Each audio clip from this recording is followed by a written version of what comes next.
Hey there, quirky folks! I'm your host, Anna, and today we'll be talking about the Mandalorian and his struggle to use the Darksaber. Back in Season 2, Mando came across a good set of weapons.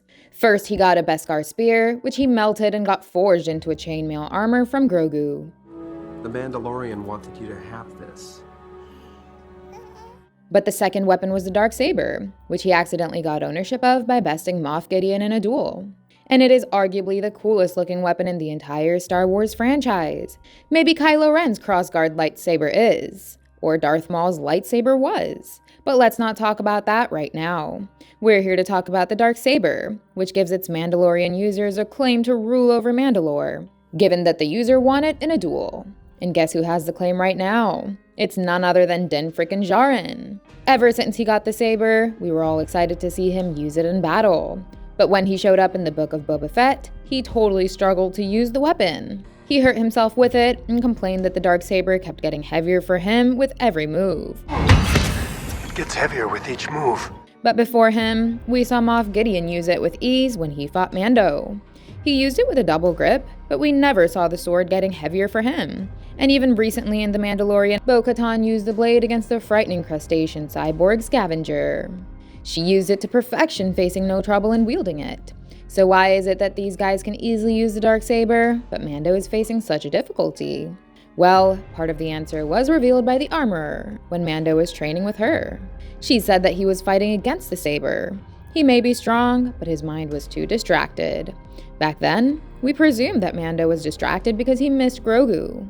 After sending Grogu away with Luke, he had no sense of who he was in the galaxy and what his true goal is. One may have thought that his skill with the Darksaber would have improved after Grogu returned to him. After all, his union with Grogu should put him in a happy place. But apparently, he still struggles with the black sword. His mind is not whole. It is not at peace. Moff Gideon, on the other hand, was sure of who he was. Being the leader of the Imperial Remnant, he believed in their cause. And he was confident in his mind, so he was able to use it to perfection. Similarly, Bo-Katan Kryze can use it perfectly for two reasons. First, she has had practice with it. She got it as a gift in the past and learned to use it well.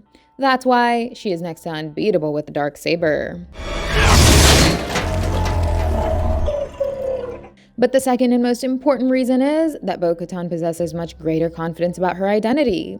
Her mission to restore Mandalore may not be as clear as it used to be because she no longer has any followers left. But despite that, she knows who she is.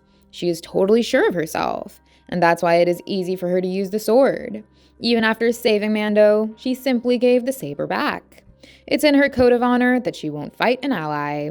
So, Din Djarin gets the lightsaber back. But why can't he use it properly?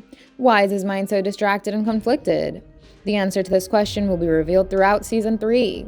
But it is possible that he is confused about his identity and what he stands for in the galaxy. He may be conflicted about the burden to rule Mandalore, which lies upon him since he won the Darksaber in battle. For now, he doesn't have a certain goal for what he wants to do, and that's why his mind could be distracted. It is possible that now, after redeeming himself and rejoining the Mandalorian creed, his struggle with the lightsaber might end. But I believe that his struggle will only end once he starts to believe that he is meant to rule over Mandalore. He'd start to swing the sword better when he accepts the responsibility of ruling over his people. He is a true believer in the old ways. And even though a claim to the throne fell onto his lap accidentally, he still deserves it solely because of his beliefs. He is worthy and could become the one who leads the way to glory for the leftover Mandalorians. This is the way. This is the way. And that's where this season should be headed.